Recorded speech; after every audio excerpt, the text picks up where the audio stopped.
प्रिय है नहीं, यीशु मेरा प्रिय, ख्रिस्त यीशु मेरा प्रिय, यीशु के समान प्रिय है नहीं। हालेलुया। मेरे पास गवाही है और मैं प्रभु का धन्यवाद करती हूँ कि आज हमारे कलीसिया के 14 साल पूरे हो गए। प्रभु ने ये अनुग्रह दिया कि सेवकाई को 14 साल पूरी करने के लिए मदद किया है। बहुत सारे उतार चढ़ाव के बीच में, बहुत सारे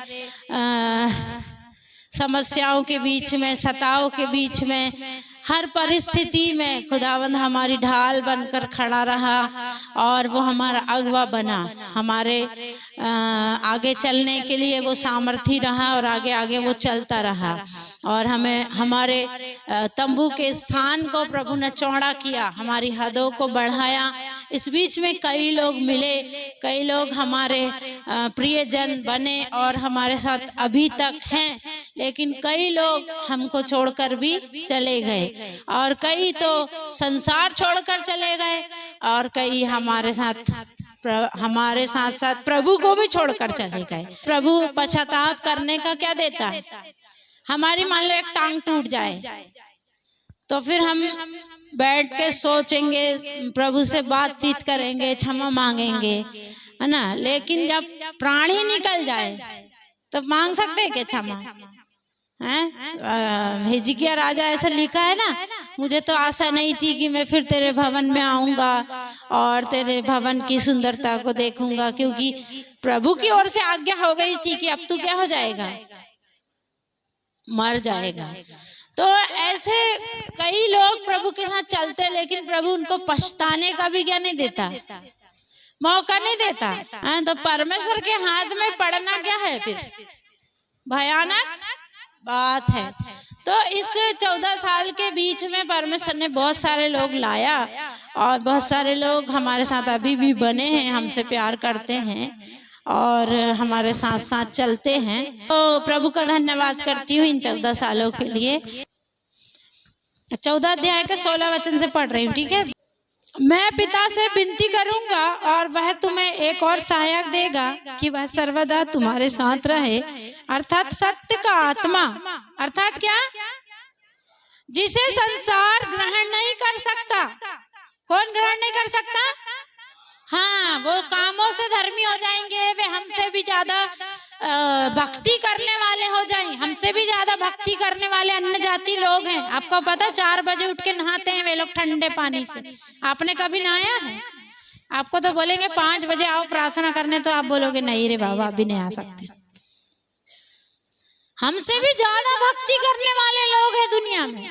नंगे पैर कितनी दूर दूर चल के जाते हैं, अपने पीठ में कोड़े मारते हैं, खून बहाते हैं, अंगार पे चलते हैं, खीले पे चलते हैं, क्या क्या करते हैं वे लोग भक्ति के नाम पर। क्या उनकी भक्ति झूठी है क्या?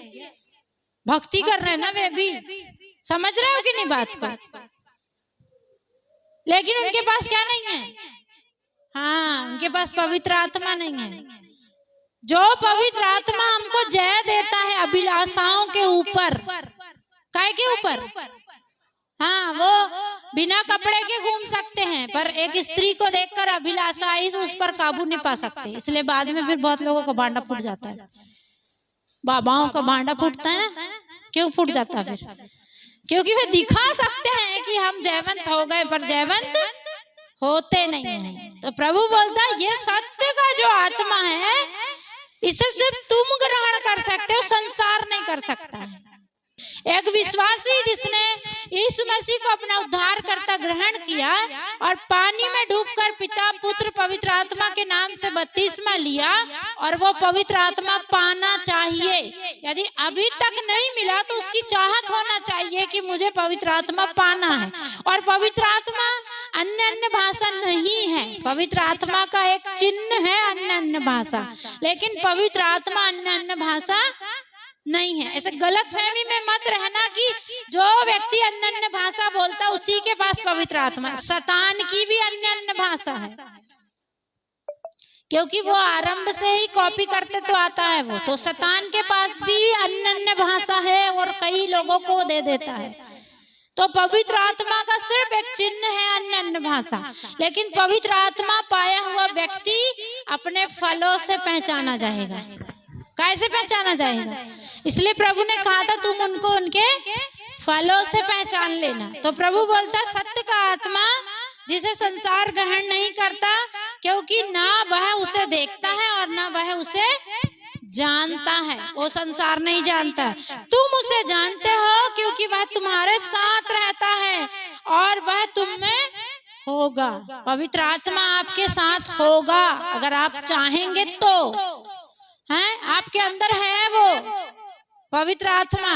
अगर आपने यीशु को अपना जीवन दिया है, वो बहुत दिनों से आपके साथ था बाहर, लेकिन जब आपने अपना जीवन प्रभु को दिया, आपने पानी में बपतिस्मा लिया और आप अभी उसकी चाहत में चलते हैं, उसके वचन पर चलते हैं और कोशिश पूरी करते 100% कि मैं प्रभु के साथ अच्छे से चलूंगा, आपके अंदर में वो रहता है। पवित्र आत्मा कहाँ रहता है? और कई बार अपन उसकी बात नहीं सुनते और फिर वो शोकित हो जाता है। लिखा ना पौलुस ने, पवित्र आत्मा को शोकित मत करो। तो जब हम उसकी बात नहीं सुनते तो वो क्या हो जाता है? शोकित हो जाता है। और एक बार नहीं सुने, 2 बार, ऐसा अगर अपन बार बार करते रहेंगे कि अपन आत्मा की बात नहीं सुनेंगे, तो हम ऐसा करेंगे कि आत्मा को बुझा देंगे। इसलिए प्रेरित पौलुस कहता है आत्मा को ना बुझाओ। तो शोकित करना मतलब जैसे कि बड़ा एक आग जल रहा है और आप उसमें लाकर 1 बाल्टी पानी डाल दो, वो क्या हो जाएगा? फिर अच्छी बड़ी सी आग जल रही है, आपने 1 बाल्टी पानी लाकर डाल दिया, बुझेगी? बुझेगी क्या? क्या होगी? एक आध जगह थोड़ी मद्दी हो जाएगी, धुआं उठाएगी, बस एक आध जगह, ठीक है। लेकिन आप बार बार पानी लाकर उसमें डाल देंगे तो एक दिन क्या हो जाएगी? बुझ जाएगी। तो पवित्र आत्मा को शोकित मत करो, मतलब जब वो आपको बोल रहा आप उसकी सुनो, बार बार बोल रहा आप उसकी सुनो। अगर आप उसकी नहीं सुनते तो आपने उसको शोकित किया है, पर आप बार बार उसकी नहीं सुन रहे हैं तो फिर क्या कर रहे हैं आप? आत्मा को बुझ गई तो फिर लगने वाली नहीं है। इसलिए प्रभु का वचन कहता है जिसने स्वाद को क्या किया है? चख लिया है। जिसने स्वाद को क्या कर लिया है? फिर से आग थोड़ी लगेगी। फिर उनका वापस होना अनहोना, अनहोना लिखा वहां पर। क्या लिखा है? ऐसे कई लोग करते हैं, पवित्र आत्मा की बात नहीं सुनते हैं। तो प्रभु की आत्मा की बात सुनना है अपन को, उसमें डर आना चाहिए हमको, और हम कई बार उसमें नहीं डरते। तो पाप, हम कई बार फिर संडे चर्च में आते फिर रोते, प्रभु जी गलती हो गई, अब नहीं करूंगा, अब नहीं करूंगा बोल के रो धो के पश्चाताप करके भी चले जाते हैं, और जाके फिर वो गलती क्या नहीं करते, छोड़ते नहीं। मैं जो समझा रही समझ पा रहे हैं? इधर आएंगे, मैं भी ऐसे करती हूँ कई बार, सच बता हम, मैं आप नहीं बता रही, मैं कई बार ऐसे करती हूँ। मैं इधर आती हूँ, बहुत रोती हूँ, प्रभु अब से नहीं करूंगी, ये नहीं करूंगी, वो नहीं करूंगी, बहुत रो लेती हूँ, बहुत रो लेती हूँ, बहुत पछताप कर लेती हूँ। घर गए फिर शुरू, तो क्या कर रहे हैं हम? फिर हम पाप से नफरत थोड़ी कर रहे हैं, हमने तो सिर्फ माफी मांगे, पश्चाताप का दिखावा कर लिए बस, और सुधरे नहीं फिर हैं। तो फिर एक दिन पवित्र आत्मा हमें छोड़कर क्या हो जाएगा? फिर चला जाएगा। वो अभी शोकित है, मतलब इधर कहीं बैठा है, दुख में है वो, उसको मत बुझाओ, उसको जलने दो फिर। हाँ, तो अभी प्रार्थना करो। बहुत सारे लोग बुझ गए हैं, बुझे से हैं, वो शोकित कर दिया है पवित्र आत्मा को, पानी में डूबकर बपतिस्मा लिया है, पानी में मन फिराकर यीशु मसीह को अपना प्रभु मानकर बपतिस्मा ले लिया है, लेकिन उसके बाद पवित्र आत्मा के लिए भूखे और प्यासे नहीं हुए। उसके बाद कभी भी तड़प से नहीं भरे कि प्रभु मुझे अपनी आत्मा से भर दे, मुझे अपने आत्मा के अभिषेक से भर दे, मुझे पवित्र आत्मा चाहिए ही चाहिए बोलकर नहीं मांगे हैं। आज आप प्रार्थना कर सकते हैं, पवित्र आत्मा दो प्रभु। और आज बस नहीं, यदि आप बचना चाहते हैं आने वाले संसार की विपत्तियों से, इस बुरे संसार से, तो आप प्रार्थना करना है, प्रभु आपका पवित्र आत्मा मेरे साथ रहने दो, आत्मा की शक्ति मुझ में रहने दो। कहो प्रभु मैं अपने शरीर की ना सुनने पाऊं, आत्मा की सुनने पाऊं, मैं अपने रिश्तेदारों की ना सुनने पाऊं, मैं अपने पड़ोसियों की ना सुनने पाऊं, वरन मैं आत्मा की सुनने पाऊं। इसलिए वचन कहता जो आत्मा के अनुसार चलता है वो अनंत जीवन पाता है, लेकिन जो शरीर के अनुसार चलता है वो मरता है। हालेलुया। धन्यवाद यीशु, धन्यवाद यीशु, धन्यवाद यीशु, धन्यवाद यीशु, धन्यवाद यीशु, धन्यवाद Yeshu. Hallelujah, hallelujah, hallelujah, hallelujah. धन्यवाद, धन्यवाद। मांगे थोड़ा सा। कैसे भूखे और प्यासे व्यक्ति पानी और खाने के लिए तड़पता है, वैसे आप तड़पे पवित्र आत्मा के लिए।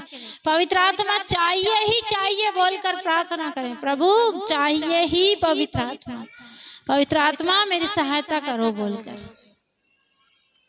हालेलुया। धन्यवाद यीशु, धन्यवाद यीशु, धन्यवाद यीशु।